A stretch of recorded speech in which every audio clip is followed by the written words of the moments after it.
Good afternoon, ladies and gentlemen, and welcome to another episode of the Daily Friend Show. I'm your host, Nicholas Lorimer, joined today by Sara Gon. Let's get into the news of today. And I think we're going to focus today on our coalition negotiations in KZN. Now, as for the national coalition agreements, it does seem as though some sort of deal is on the verge of being reached. There's a finalization, or at least a sort of preliminary agreement that will probably be finalized today. And then the final version will only be discussed after the deadline for the election of a new government has passed on Friday. So things are pretty tense. There's very little time left. But let's talk a little bit about how KZN is shaping up. It looks an awful lot like the national coalition agreements are going to have a big influence over what is decided at the provincial level. In fact, this was explicitly said by the DA's chairperson in KZN, Dean McPherson, who said, speaking to the media, "We have made good progress today between the parties that would form the KZN provincial government. The last hurdle is always the steepest to climb, as the agreement for KZN will be subject to the finalization between parties at a national level. We hope this will be concluded before the KZN provincial legislature sits on Friday at 10 a.m. Now, that would be one hell of a Frankenstein coalition in KZN that McPherson is talking about. It would be the DA, the ANC, the IFP, and the tiny National Freedom Party, which is a breakaway from the IFP and has only one seat in the provincial legislature, forming a coalition government together. While it seems as though there's progress made on that one, as he pointed out, there's no finalization. At the same time, there's pushback inside the ANC against the possibility of forming an alliance with the DA, with the South African Civic Organization in KZN rejecting any agreement with the ANC, between the ANC and DA, and saying that the ANC must support an MK premier candidate in KZN. And we also see the MK party looks like it's ready for last-minute talks with the IFP. It's announced that it is reaching out to the IFP on a number of issues, hoping to get it into a coalition agreement in the province. According to an MK spokesperson, the conditions of a negotiation between the IFP and MK would be bringing back dignity to the Zulu Kingdom, Kings and Izuduna, fast-tracking service delivery to people in KZN, and stopping corrupt activities, catapulting the province to be a major economic hub of South Africa, and many more important opportunities that will make KZN the center of attention in the country. Now, Sara, there's a lot in there, but what do you make of all this? It looks like MK is a little bit worried that it might be shut out of power in KZN. What do you think? Well, I think it's probably realizing that clearly going the legal route, a bit of Stalingrad strategy there, as we know only too well, cannot be relied on at this point. And so MK is suddenly scurrying into the negotiations. Otherwise, as you said, I think if they we run the risk of sort of no results, sort of equal, and either way, KZN, I think one could describe as an SH1T show in the future. I think the fact that, they're sort of saying, bring back the sort of dignity of the traditionalists of the king and of the tradition. I don't think the MK is going to bring back anything of the sort. And I think there might be some regret in the long term that the so-called dignity of tradition is going to become a very unhappy group of people. And also, we know, I mean, this is a vanity project for Zuma. So all the talk about turning the KZN into, I don't know, the new Manhattan or whatever it's not likely to be terribly successful. And the organizations like the South African National Civics Organization, which is aligned to the ANC, which is very unhappy that the ANC has long gone into bed with the MK. It's almost, and we'll talk about it, but it's almost part of the coalition of scoundrels. I mean, we haven't seen the civics organization for years, and it came about in the heady days of the early 90s when the UDF was formed, and we had all that sort of intense political contestation. So I think basically anything that involves the MK in government, I mean, not that it won't try to be a disruptive force in opposition, but in government, it would not be a pretty sight.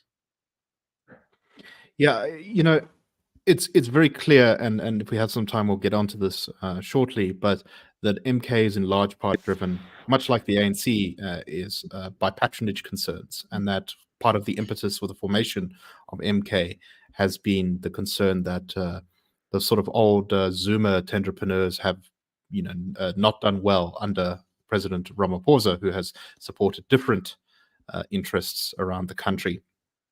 And it's a really big problem for MK if they don't get access to provincial resources when the negotiations and the dust settle, because that means they're going to have to wait another 2 years until they can get their hands on some kind of government pot when the municipal elections happen.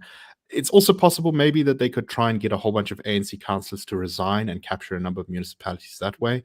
But even so, this is really rolling the dice, and in many places, MK would still have to fight an uphill battle against either the IFP or the ANC in order to secure absolute control of a number of municipalities in KZN. So I think this explains why MK is suddenly talking to the IFP. I think their preferred partner would have been, of course, the ANC, but their initial sort of move here has been to kind of delegitimize the whole election and claim the ANC is, stole it and that sort of thing. In the words of Black First, Land First President Andile Mkutama, he said on Twitter or on X, President Zuma is creating a revolutionary crisis. Once the biases of the judiciary are fully exposed, the masses of our people shall turn revolutionary and no institution of the bourgeoisie shall hold them back. We then entering the phase of revolutionary insurrection school. I don't know why I said school at the end there, but anyway.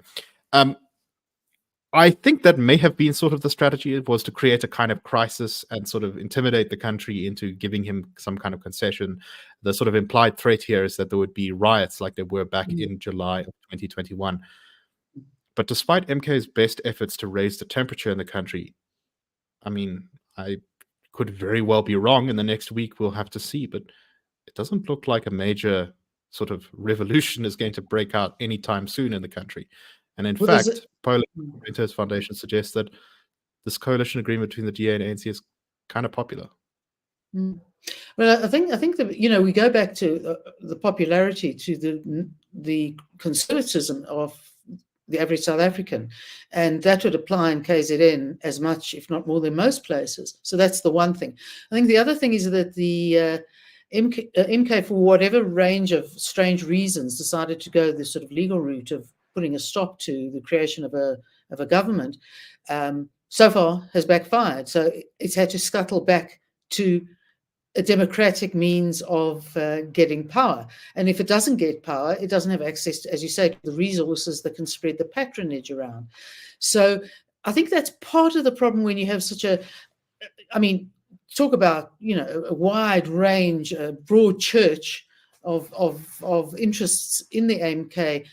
They could find themselves on the wrong end of one or other, or a group of interests that just, either does or doesn't want to go the revolutionary route. So it's by no means stable, and there's no guarantee that, some sort of violent insurrectionist type thing may not happen. But I think you essentially looking at one of the ironies of Jacob Zuma who's really not a constitutionalist, trying to somehow get in there, but using the rule of law and the courts to do so, but that isn't succeeding either just yet. So, he's had to actually go let's negotiate. It shows that this party is really all about Zuma, and people are going along for a variety of different reasons, and I'm not sure he can satisfy all of those constituencies. And I think Zuma convincing the country that he's, the great victim of the courts and the constitution is really not going to work because of the fact that the country is very polarized on him. So there is a sort of 20 to 30% of South Africa who is very favor of Zuma, and those are presumably mostly people who voted for MK in this election. I'm sure there's also some EFF and ANC voters in that crowd. But a lot of the country, something like 60%, has a negative opinion of him and considers him to be pretty much a bad dude. So getting those people around to your point of view that, all the courts are all just being so mean to me and abusing me and obstructing the will of the people, and actually I won the election, doesn't really cut mustard here, and I think it's his strategy is failing, and MK is going to have to adjust, because if they decide to continue down this road of not taking up their seats in Parliament, like we discussed yesterday, they're really going to find themselves sort of on the sidelines, not able to capture the limelight, I think, in the right way.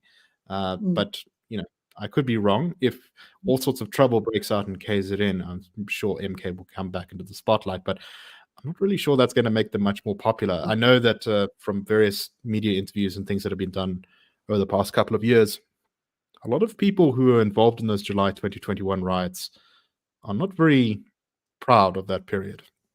I remember there was a news story a while ago which had people who took part in the looting saying, actually we regret it.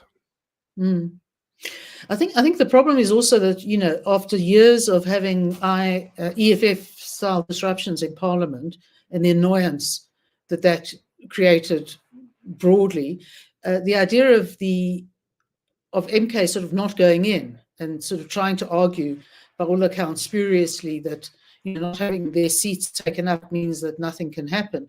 I don't think that's going to sit well with the more conservative elements that would have supported the MK purely because they feel disappointed by the ANC, not the shysters in the taxing industry or the mafia, construction mafia, or the et cetera, who've gone behind, probably Sanka, who've gone behind MK. But I think he might have relied too much on his popularity in Natal to determine his policy, and by not paying enough attention to what support he actually has, or more particularly hasn't got at a national level, he's kind of misfired on strategy in that regard. Yes, I think what's been interesting about the results is that MK did, I think, better than expected outside of KZN, and yet in KZN it still failed to get a majority. This would be a completely different situation if Zuma had managed to get 51% in KZN, so just a little bit better than he actually did. The MK would be in a far stronger position to at least say, we've got KZN and now we can focus on the rest of the country. But now he has to fight this sort of awkward rearguard action to, try and get a hold of power in KZN. Of course, having a complex deal between the IFP, DA, ANC, and NFP, that just sounds like a recipe for something that could fall apart at any minute. I think we could see a sort of bouncing both ways, which means, fall apart, go to MK, fall apart, go back to the NCDA.